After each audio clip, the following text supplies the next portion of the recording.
Hey guys, video 10, our last video. We're here on one of the labs on Weber State campus. We're going to show you how to use reflow oven techniques to solder a chip onto a breakout board.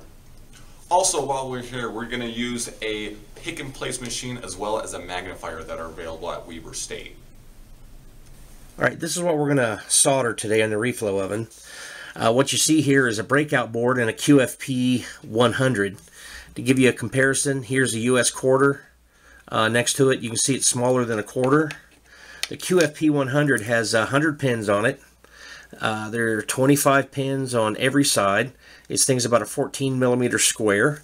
Pins are about half a millimeter apart all around.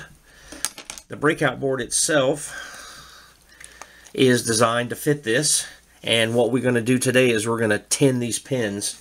So I've already applied a little bit of flux to these pins.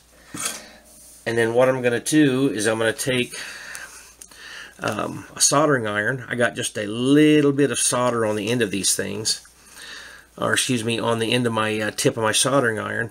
And what I'm going to do is I'm going to take my soldering iron and I'm going to get it as flat as possible across this board, and then I'm going to move it in the direction of these pins all the way down until I have a light coating of solder. If you solder them across this way, you're liable to cause bridges across these pins. We don't want to do that. So I'm just going to go around all four sides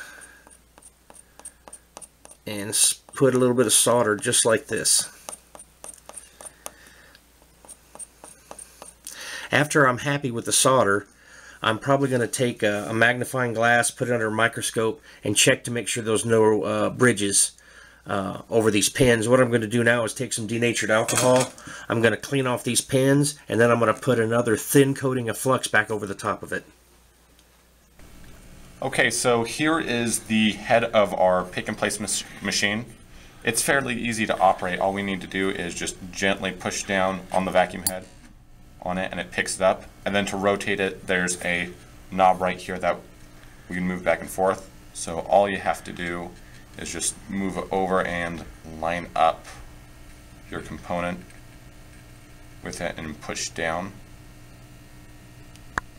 Alright, so what I'm doing now is I'm lining up my pin. So my pin 1 is in the top left for me, so it's right there. And then as we just set it, and then now we'll go to the magnifier and make sure all the pins have lined up properly. Now that we've carefully carried over our circuit from the pick and place machine, all you have to do is place it underneath the magnifier and make sure the pins are lined up properly with your PCB board. If not, you can take just a little tool like this and gently nudge over the components until the pins do line up. From there, all you have to do is carry the circuit from the magnifier over to our reflow oven. So we've taken our circuit from the magnifier and just gently placed it in the middle of this kind of metal screen that comes in with the oven. And from here, all we have to do is just gently push it in without bumping it, and then close the door. From here, all we have to do is run the reflow oven. So with this project, we've tinned the pins with wire solder. So for this one, all we have to do is press 2 for wire. And then D to start.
So we've just entered the cooling phase with the spruce oven.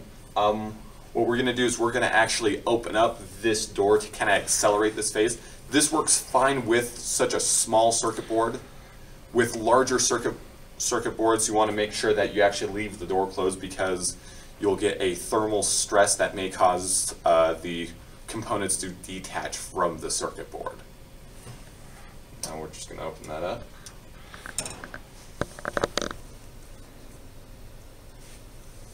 Now that we've finished the soldering cycle and the cool down, we can bring it back to our magnifier and actually check and make sure all the pins have soldered correctly.